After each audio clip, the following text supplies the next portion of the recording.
Louya kuta alléluia. Bande. Nous s'abonner na LDC Monde TV officiel. Na kati ya LDC TV Monde officiel. Le kuta bagage jawana. Ba filme izawana. Ba musique yesolope izawana. Luratiti. Sukulu rati. Nazu sepileti. Nazu sepilakati. Sukulu s'abonner. Nazu sepila. Nazu sepila. Sukulu s'abonner te. Nazu sepileti. Ngamwanda. Nazu sepilakati. Mais sukulu s'abonner. Nazu sepila. Ah mama. Nazu sepila. Luratiti. Seigneur makambo ezali. LDC Monde TV. Officiel makambo ezali sokulu zangi bilengi ya bwilu ukuta yangu wa ukuta yangu wa pembadi mama nazu sepila mama nazu sepila ayaya nazu sepila le s'abonner RDC Monde TV officiel Indusa. Voilà, bana RDC Monde TV officiel lelo zone c'est moi oui mais tu vous avez belé à biso partout dans le monde. Alors lelo to ya melibino Goliath. Et c'est Zaïn Siloul. Ensemble, on a trouvé une politique. Nous avons politique, nous avons une situation indésirable. Tous les gens qui sont théâtre, tout le monde peut comprendre. Affaire Mike Mukeba et Daniel Saf. Les animes. Bonjour na bandeko ya RDC Monde TV officiel. Bonjour Nayo, bonjour Pena bandeko nyonso baotala biso à travers le monde.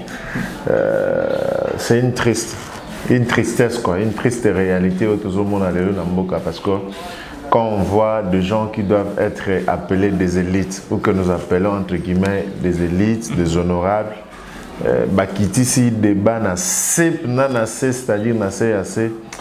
Franchement, deux fois, et si c'est un peu ça aux la Congolais. Si vous toujours le toéba, les années, bazo et les lignes au fait, qu'est-ce qu'il y a au fond dans la carte du Cameroun? Je l'ai toujours dit, peut-être en coulisses, c'est la toute première fois, on a politique, mais je l'ai toujours dit matin, midi, soir, que nous n'avons pas de politiciens au Congo. Nous n'avons que des opportunistes, des gens qui profitent de l'opportunité. Aux artistes et musiciens, c'est-à-dire que tu as comme ça, député, milliardaire, kakaboé, le collab polo, 3000 francs, les gens y vont pour l'intérêt de leur ventre, de leur poche.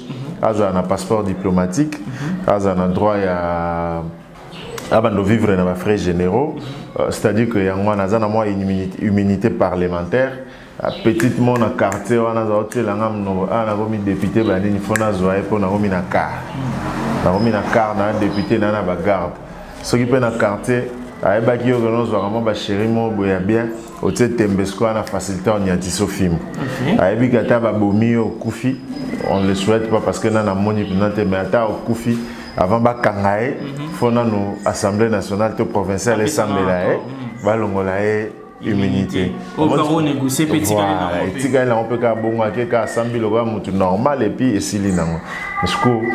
moi je me pose la question tant que comment ça m'a boqué tonné na m'a boqué na kalatoza quand ça va musicien na m'a boqué bazama elle était.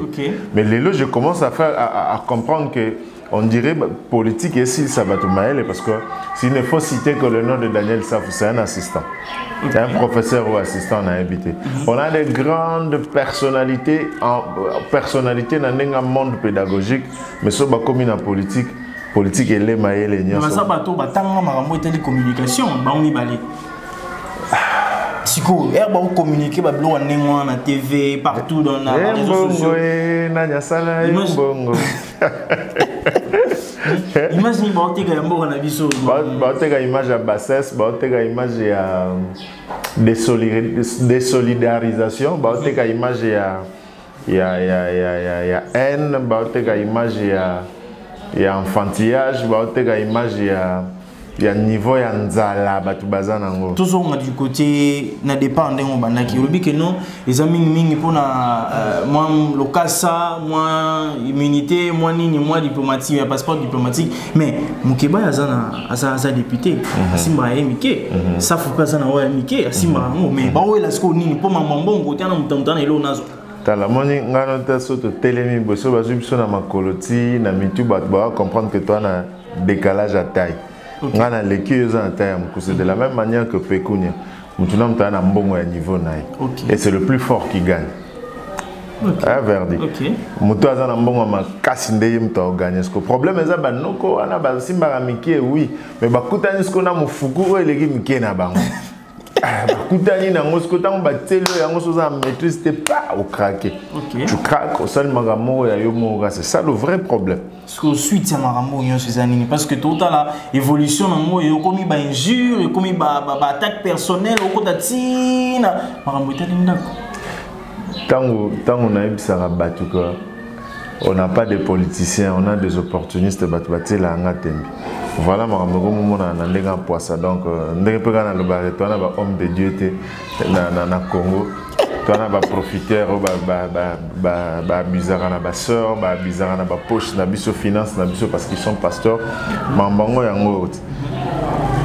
Et ça, la phrase, c'est vrai que la politique, l'État n'a pas d'amis, il n'a que d'intérêt. La politique n'est pas statique, elle est dynamique. Donc, de temps à autre, on va changer quand.